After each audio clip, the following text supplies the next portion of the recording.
माननीय मुख्यमंत्री जी से हमारे पूरे मुख्यमंत्री चंपा जी अच्छा काम किए हैं। आप आदिवासी समाज की एक महिला हैं। क्या लगता है आदिवासी सरकार ही आदिवासियों का शोषण कर रही है?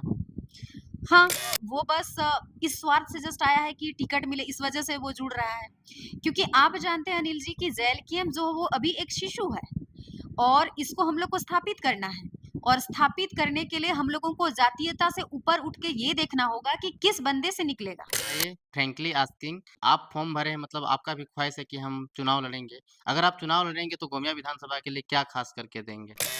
बीजेपी में कैंडिडेट अभी जो बोरो प्लेयर आ रहे हैं, चाहे वो चंपई सोरेन का आ जाना हो, लोबी हेम्ब्रम का आ जाना हो, तो क्या लगता है कि 2024 में अभी जो विधानसभा चुनाव होगा, उसमें वो सत्ते में आ पाएँगे? क्योंकि उनके पास ज़्यादा राजनीतिक अनुभव है, ज़्यादा बड़ा पार्टी है और ज़्यादा पूर्व मुख्यमंत्री भी है। ये तो सबको पता है कि जब चुनाव आएगा, आचार संहिता आएगा, तो ये वैकेंसी अटक करके रह जाएगा। तो क्या साबित करना चाहते हैं आपके आदिवासी सरकार?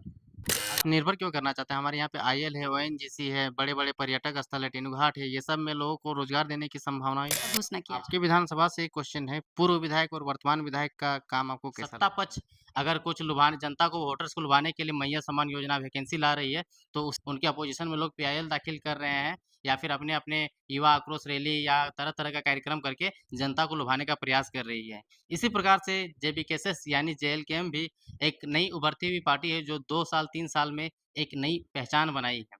तो आज उसी बीच में हमारे साथ में जेएलकेएम यानी जेबीकेएसएस के एक महिला नेत्री हैं जो कि आदिवासी समाज से आती है।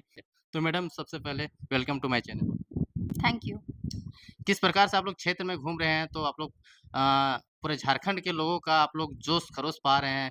देखिए क्षेत्र में तो लगभग 3 महीनों से घूम ही रहे हैं और हर तरह के लोगों के बीच जा रहे हैं, चाहे वो आदिवासी कम्युनिटी हो या फिर कोई भी कम्युनिटी हो, सबके बीच जा रहे हैं और जायज़ा ले रहे हैं कि मनस्थिति जो एक चुनाव महापर्व आने वाला है 100 दिन के बाद, देखा जाए मोटा-मोटी, तो वो किस तरह से लोग देखते हैं या अभी क्या चाहते हैं। तो विगत जितनी भी सरकारें आई हैं और लोगों ने जिस तरह से उम्मीदें की थी, जैसे हमारे जो पढ़े-लिखे युवा हैं, रोज़गार को लेके और सरकार ने जिस तरह से दावा किया था कि मैं 5 लाख रोज़गार दूँगा और सबको निराशा ही मिली है। तो सरकार को लेकर के सब निराश हैं कि जितना वादा उन्होंने किया था, वो सब कुछ भी नहीं पूरा किया और इधर कुछ योजनाएँ जो वोटर्स को लुभाने के लिए चल रही हैं, जैसे मैया सम्मान योजना, ये कहीं न कहीं महिला वोटर्स को अपनी तरफ खींचने का एक प्रलोभन है या लॉलीपॉप है। क्योंकि अगर ऐसा ही था कि सच में आप मैया सम्मान योजना अगर करना चाहते थे, देना चाहते थे लोगों को, तो ये आप उतना साल क्या कर रहे थे? मोटा-मोटी आपके पास 5 साल था ना, अब तो खत्म ही होने वाला है 5 साल, नेक्स्ट चुनाव आ रहा है, तो ये सारी चीज़ें आप पहले कर सकते थे। और दूसरी बात हमारी वो बहन कह रहे हैं कि उस समय कोरोना था। उस टाइम कोरोना था तो पूरा देखा जाएगा तो साल या डेढ़ साल कोरोना था। बहुत ले ले तो 2 साल, है ना? तो 20 और 21 में कोरोना था और तो बाकी टाइम पे था नहीं। हमारे मुख्यमंत्री जी 2019 में ही सत्ता पे आए थे देखा जाएगा तो। तो आप ये चीज़ 23 में भी कर सकते थे, चुनाव के 3 मंथ पहले ही क्यों? और ये एक तरह से बहनों को, झारखंड वासियों को बेवकूफ़ बनाने की योजना ही है क्योंकि आप देखिए जो नगर निगम की नियुक्तियाँ हुई थी, आप भी इस चीज़ से वाकिफ़ होंगे अनिल जी, 18 लोग जो हैं, उसको 50 या 60 हज़ार की सैलरी आप दे रहे हो और वो भी बाहर के लोग थे। 11 लोग मात्र झारखंड से नियुक्ति पाए हैं। तो आप बाकी लोगों को जो बाहर के हैं, उनको 50,000 60,000 सैलरी दे रहे हो और हमारी जो बहनें हैं, उनको ₹1000 वो भी लाइन पे लग के, वो भी चुनाव के कुछ समय पहले। तो ये बेवकूफ़ी है ना, लोगों को बनाने का, बेवकूफ़ कोर्ट बनाने में का। पीआईएल करना सही फैसला है कि गलत फैसला है? जो भी किए हैं। ना मैं इसको सही फैसला ही मानूँगी, इसलिए सही फैसला मानूँगी ना क्योंकि आप वोटर्स को प्रभावित कर रहे हैं, लालच दे रहे हैं और सीधे-सीधे कहूँ तो आप वोट खरीद रहे हो। तो जो दूसरे पार्टी उनको तो इनसिक्योरिटी फ़ील होगा। अब ये सारी योजनाएँ पहले कर सकते थे, अभी क्यों कर रहे हैं? तो सीधा-सी तो लुभावने के लिए ही है ना। बीजेपी में जितने भी कैंडिडेट अभी जो बोरो प्लेयर आ रहे हैं, चाहे वो चंपई सोरेन का आ जाना हो, लोबी हेम्ब्रम का आ जाना हो, ज़्यादातर देखा जा रहा है कि बीजेपी में जितने भी शिफ्ट हैं और ज़्यादातर पूर्व मुख्यमंत्री उनके पास है। तो क्या लगता है कि 2024 में अभी जो विधानसभा चुनाव होगा, उसमें वो सत्ते में आ पाएँगे? क्योंकि उनके पास ज़्यादा राजनीतिक अनुभव है, ज़्यादा बड़ा पार्टी है और ज़्यादा पूर्व मुख्यमंत्री भी हैं। देखिए सबसे पहला बात है कि जितने भी बोरो प्लेयर आ रहे हैं, तो सबसे पहली बात है कि वो जिस पार्टी में थे, उनको उतना मान-सम्मान नहीं मिला होगा और बहुत सारे लोग हैं जो अंदरूनी बातों को शेयर नहीं करते। लेकिन अगर हम बात करें हमारे पूर्व मुख्यमंत्री चंपा जी को ही लेके, उन्होंने वो एक आंदोलनकारी हैं। अपनी जवानी, अपना अधेड़ अवस्था और देखा जाए तो अपना बुजुर्ग अवस्था भी, वृद्धावस्था भी वो जेएमएम के होके रहे हैं। पूरे श्रद्धा के साथ उनके साथ जुड़े और जेएमएम में देखा जाए तो हमारे दिसुम गुरु शिबू जी के बाद वही द्वितीय इंसान है जो सबसे बुजुर्ग हैं। तो उनको वो मान-सम्मान मिलना चाहिए और अगर विपरीत स्थिति में हेमंत जी, माननीय मुख्यमंत्री जी नहीं थे, उस स्थिति में इनको बनाया गया, तो विधानसभा के बाद वो सत्ता पे आते तब लेते। 2-3 महीनों में इनको हटाना सही नहीं था क्योंकि इसी वजह से इनको ठेस लगी होगी। और हमारे माननीय मुख्यमंत्री जी देखा जाए तो बहरियों के दिमाग से चलते हैं। नाम तो सब आप लोग जानते हैं, इसको हमको बताने की ज़रूरत नहीं है, सारे बाहरी हैं। तो इसी वजह से योजनाएँ भी नहीं आ पाती हैं धरातल के लेवल तक और निर्भर करता है जनता पे कि हमारे पूर्व मुख्यमंत्री चंपा जी को लोग किस तरह से देखते हैं। लेकिन मैं तो यही कहूँगी एक शॉर्ट टर्म पे ही, भले वो अपना लोकप्रियता उतना नहीं दिखाएँ, लेकिन माननीय मुख्यमंत्री जी से हमारे पूर्व मुख्यमंत्री चंपा जी अच्छा काम किए हैं। अच्छा, आप आदिवासी समाज की एक महिला हैं। क्या लगता है आदिवासी सरकार ही आदिवासियों का शोषण कर रही है? हाँ, ये मैं बोल सकती हूँ क्योंकि पिछले 5 सालों में तो यही दिखता है कि लूट-खसोट मचा है। इसमें जनता तक पहुँचता ही क्या है? आखिर आदिवासी समाज आदिवासी सरकार को इसलिए बनाती है, उनका विश्वास रहता है कि आदिवासी लोगों के हित में काम होगा। लेकिन यहाँ पे तो सब चीज़ लूट ही मचा है। हर जगह आप देख लें पूरे झारखंड की स्थिति दयनीय है। हेमंत सोरेन जिस प्रकार से नीति में काम कर रही है, जिस प्रकार से अभी महिला सुपरवाइज़र का वैकेंसी ले लेना, चाहे उत्पाद सिपाही का दौड़ ले लेना, चाहे सीजीएल का डेट निकाल देना और भी वैकेंसीज़ का डेट निकाल देना, नगरपालिका डेट निकाल देना। तो क्या लगता है कि अभी 80-90 दिन का जो समय बचा, उसी में इतना फटाफट कर देने से क्या वैकेंसी क्लियर हो पाएगा? ये तो सबको पता है कि जब चुनाव आएगा, आचार संहिता आएगा, तो ये वैकेंसी अटक करके रह जाएगा। तो क्या साबित करना चाहते हैं आपकी आदिवासी सरकार? देखिए, मैं तो यही कहना चाहूँगी कि लोग ना जब चुनाव का ये आता है, बारी आती है तो इनसिक्योर हो जाते हैं हुँ, लोग और जो पिछले 5 साल में नहीं किए वो तुरंत करना चाहते हैं कि हम जितना लोगों को प्रभावित कर सके उतना हम करें। उसके लिए वैकेंसीज़ निकालेंगे, उसके लिए योजनाएँ बनाएँगे, मतलब पब्लिक को हैप्पी करने के लिए यथासंभव जितना हो ये किन प्रकार का उपाय ढूँढते हैं। हुँ। और आप ये चीज़ सही बोले अनिल जी कि आप बताइए कुछ दिन में आचार संहिता लागू होगी, तो बस आप इम्प्रेस किए लोगों को कि भाई वैकेंसी निकला तो है, फला डेट पे होगा, फिर उसके बाद क्या होगा, फिर कैंसल हो जाएगा।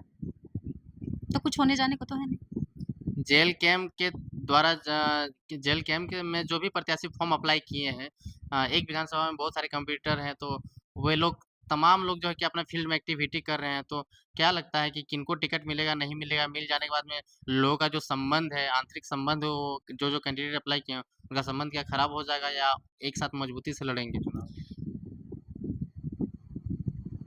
जितने भी प्रत्याशी हैं, कहीं न कहीं वो अपने को सोचते हैं कि मैं इस चीज़ को ये जो सीट है इसको क्रैक कर सकता हूँ और इसी वजह से लोग प्रत्याशी बने हैं या फॉर्म भरे हैं।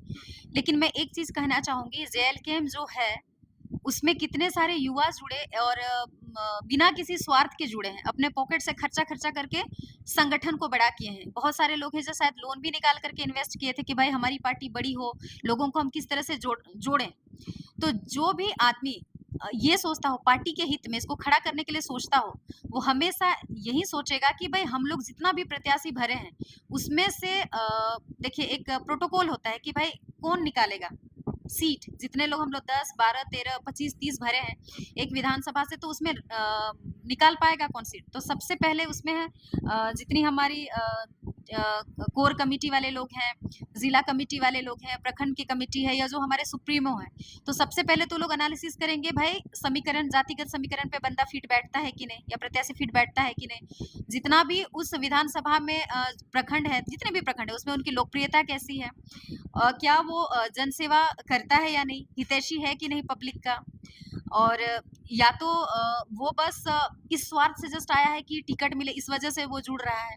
क्योंकि आप जानते हैं अनिल जी कि जेएलकेएम जो वो अभी एक शिशु है और इसको हम लोग को स्थापित करना है और स्थापित करने के लिए हम लोगों को जातीयता से ऊपर उठ के ये देखना होगा कि किस बंदे से निकलेगा, है ना?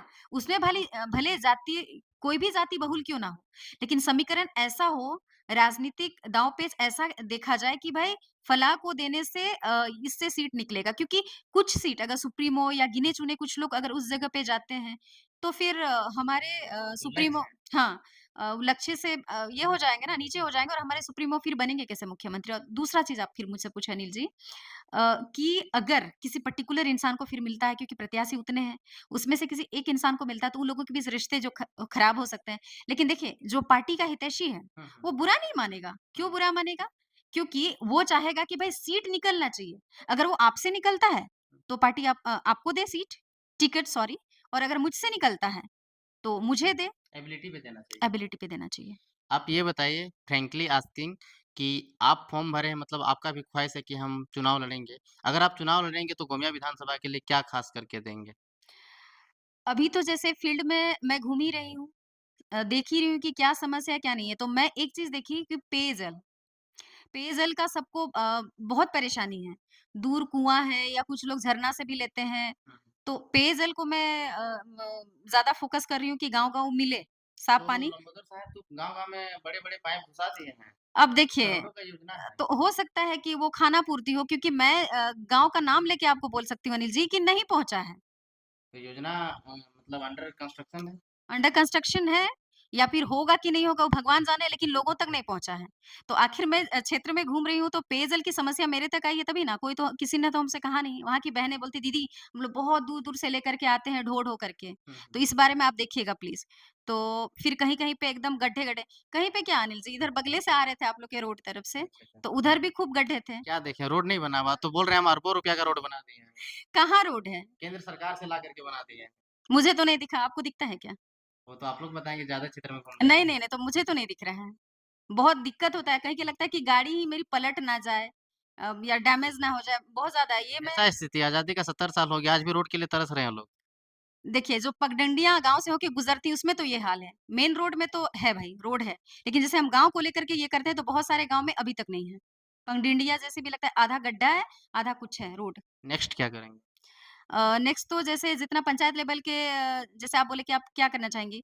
तो पंचायत लेवल के जितना बेरोज़गार युवा हैं या युवतियाँ हैं, तो उन लोगों का सबसे पहले तो भई सर्वे करेंगे और उसके बाद उन लोगों को आत्मनिर्भर होने के लिए कुछ ऐसी योजनाएँ चलेंगी कि उनको जोड़ा जा सके और आर्थिक स्थिति ठीक हो। आत्मनिर्भर क्यों करना चाहते हैं? हमारे यहाँ पे आईएल है, ओएनजीसी है, बड़े-बड़े पर्यटक स्थल है, तेनुघाट घाट है, ये सब में लोगों को रोज़गार देने की संभावनाएँ हाँ, देखिए, वो आप सही बोले लेकिन युवा में भी सब पढ़े-लिखे नहीं हैं।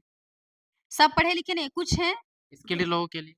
हाँ, जो स्किल्ड लोग हैं तो उसमें हमारे यहाँ भरा पड़ा है, यहाँ पे सीटीपीएस है, बीटीपीएस है, सेल है उसके बाद आपका आईएल है, बहुत सारे फैक्ट्रीज़ हैं।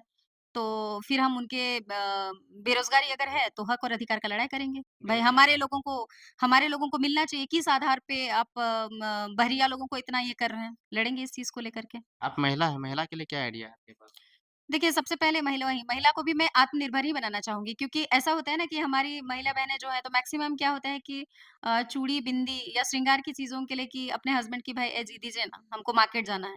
तो कम से कम ये कोशिश करूँगी कि मुख्य धारा से जोड़ा जाए और योजनाओं से ऐसा योजना हम लोग बनाएँगे और सत्ता पे आएँगे तब ना अनिल जी बनाएँगे। अभी मैं क्या ऐसे ही बयानबाज़ी करूँ? पहले हम जगह पे तो जाएँ। अच्छा, मैडम जी ऐसा कहा जाता है कि महिलाओं के लिए घूँघट और चौखट से बाहर निकलने के लिए रास्ता नहीं दिया जाता, लेकिन आप एक महिला हो कितना रात में हम लोग इंटरव्यू कर रहे हैं और वो गाँव-गाँव में घूम रहे हैं, तो क्या लगता है कि महिलाओं के लिए आप संघर्ष कर रहे हैं, तो महिलाओं के लिए पोज़ीशन तो बढ़िया पोज़ीशन मतलब कुछ बड़ा करके तो देना चाहते हैं?